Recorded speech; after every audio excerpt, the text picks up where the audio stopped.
Bismillah ar-Rahman ar-Rahim. Good evening. You're watching the news from the Sultanate of Oman television. First, the headlines. Daily oil production average of the Sultanate rises to more than 945,000 barrels. Airstrikes by US-led coalition hit Daesh groups in eastern Syria. Iran and 6 world powers make little progress in overcoming significant disagreements in the most recent round of nuclear talks.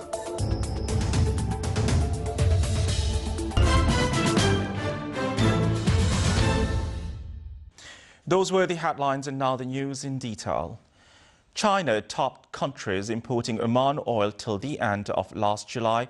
A report issued by National Center for Information and Statistics showed that the daily oil production average rose to more than 945,000 barrels by the end of July this year, compared to 935 barrels at the same period last year. China imported more than 117 million barrels of oil from Oman, followed by Taiwan with 20 million barrels and Japan with around 11 million barrels.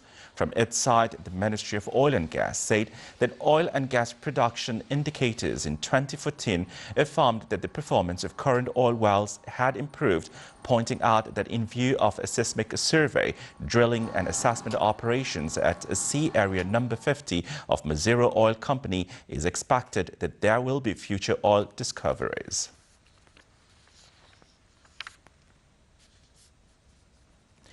Airstrikes hit Daesh groups in eastern Syria early today, a monitoring group said, as a US-led coalition seeks to turn the tide against the militants. The Britain-based Syrian Observatory for Human Rights said at least 31 coalitions were heard in the province of Raqqa, a stronghold of the groups, and casualties were reported. It said war plans had also struck areas east of the desert town of Palmyra in Homs province and hit several checkpoints around the Kurdish town of Kobani, close to the Turkish border. The US-led air campaign has yet to stop the advance of Daesh groups on the town of Kobani, which has been under attack for at least 10 days. The United States is leading a military coalition, including some Gulf and European nations, to stop the advance of Daesh. Later today, 2 British fighter jets were seen leaving a Royal Air Force base in Cyprus a day after the British Parliament authorized airstrikes on Iraq. President Tayyip Erdogan said in comments published today that Turkish troops could be used to help set up a secure zone in Syria if there was an international agreement to establish such a haven for refugees fleeing Daesh fighters. Turkey has so far declined to take the frontline role in the US-led coalition against Daesh groups, but officials say earlier this week Erdogan had been negotiating on what Turkey's role might now be. After attending the United Nations General Assembly meeting in New York, Erdogan said negotiations are underway to determine how and by which countries the airstrikes and a potential group operation would be undertaken, and that Turkey is ready to take part. Iran and 6 world powers made little progress in overcoming significant disagreements in most recent round of nuclear talks, including on uranium enrichment. Iranian and Western diplomats close to the negotiations said a Western diplomat told reporters that they remain pretty far apart on the core issues, adding that on enrichment and sanctions are not there yet. He also said that Iran and the powers would likely to meet again in the coming weeks, though no date and venue have been set. A senior Iranian official had a similarly sober assessment of the talks, which have been taking place on the sidelines of the UN General Assembly in New York.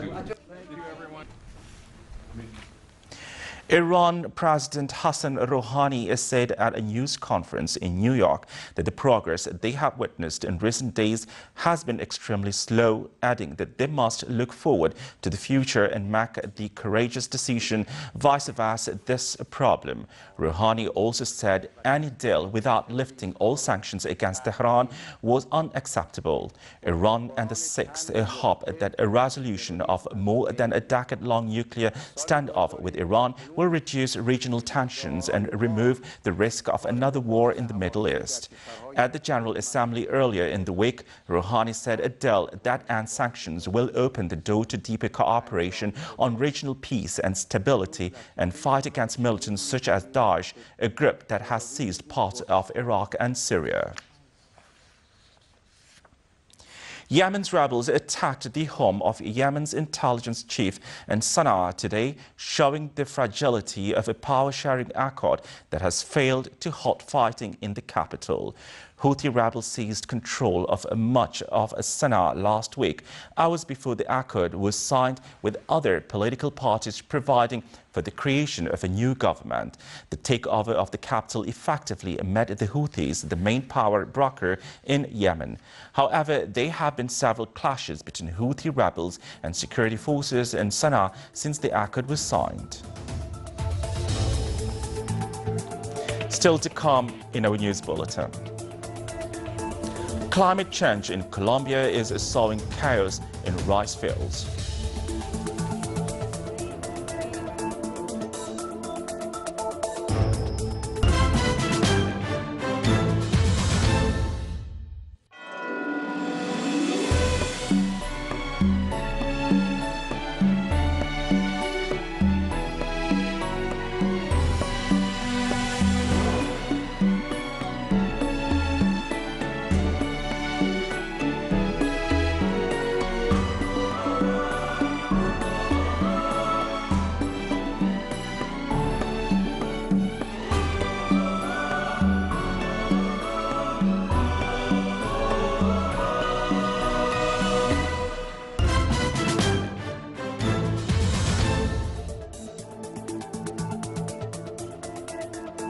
Welcome back to the news from the Sultanate of Oman television.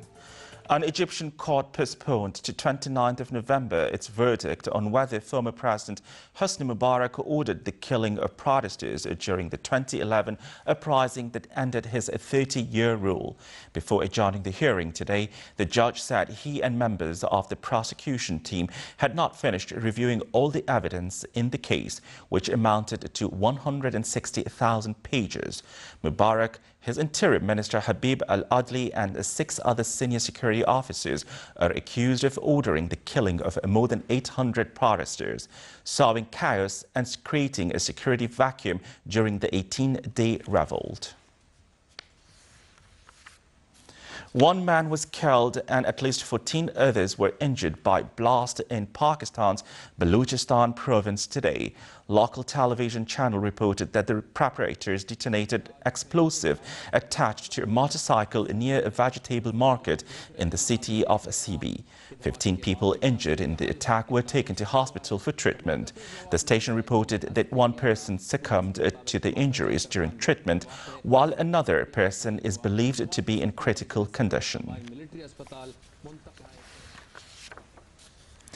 Having spread slowly at first, a spike in Ebola cases and warnings of exponential spread in recent weeks has spooked international leaders into greater pledges of action. The response is slowly picking up momentum. According to UNICEF, the lack of beds means those infected with Ebola are still being turned away from hospitals and must be cared for at home, where they risk infecting yet more people.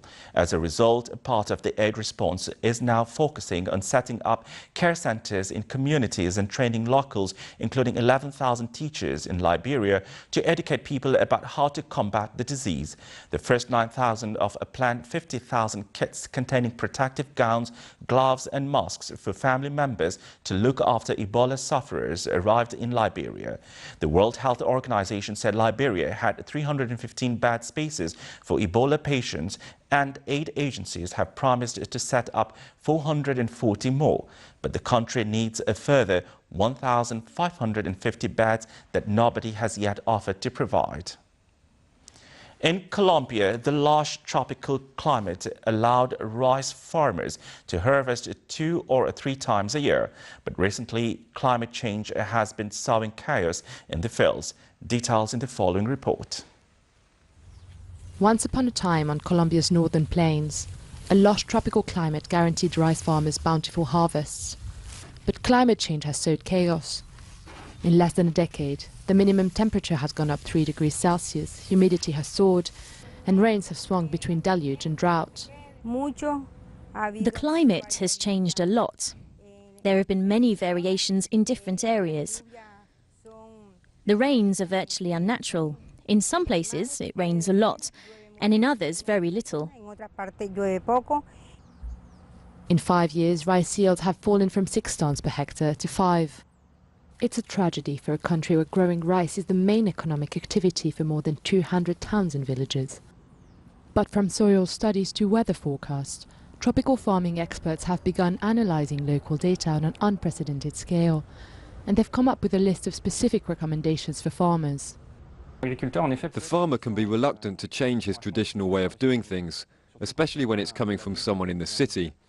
But the fact is that today in Colombia, because of climate change and this new climatic variability, they've lost their references and they're in distress. One key recommendation is to cut down from 2 or 3 harvests a year to just 1. The experts also recommend to avoid planting during the first half of the year when high temperatures allow a bacteria to fester. If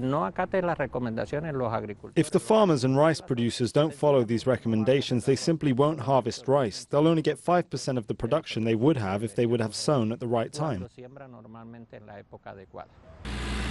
For Colombian farmers, the slide in harvest comes at a delicate time. A free trade agreement with the US will allow cheap North American rice to flood the market when tariffs are removed in 5 years' time. Improving production has become a battle not just against climate, but also against the clock.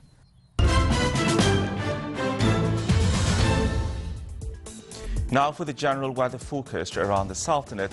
Partly cloudy skies will prevail over the coastal areas of the governorate of the far and nearby mountains with chances of intermittent drizzle. Rest of the Sultanate will have clear skies with chances of scattered rain over the Hajj Mountains and the nearby seas.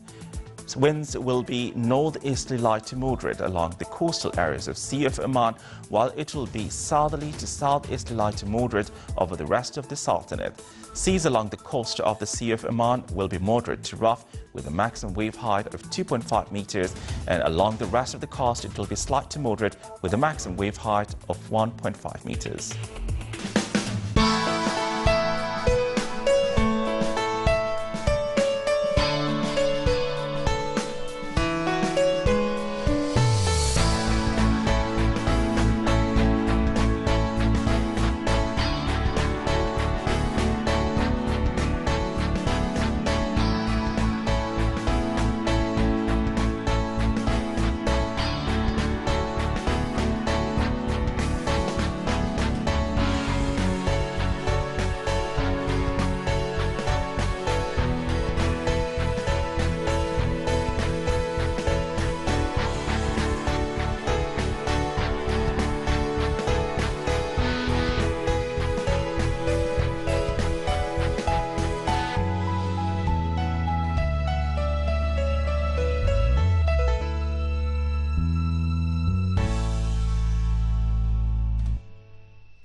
This is the Sultanate of Oman television. Before we enter tonight's bulletin, here are the main points once again. Daily oil production average of the Sultanate rises to more than 945,000 barrels.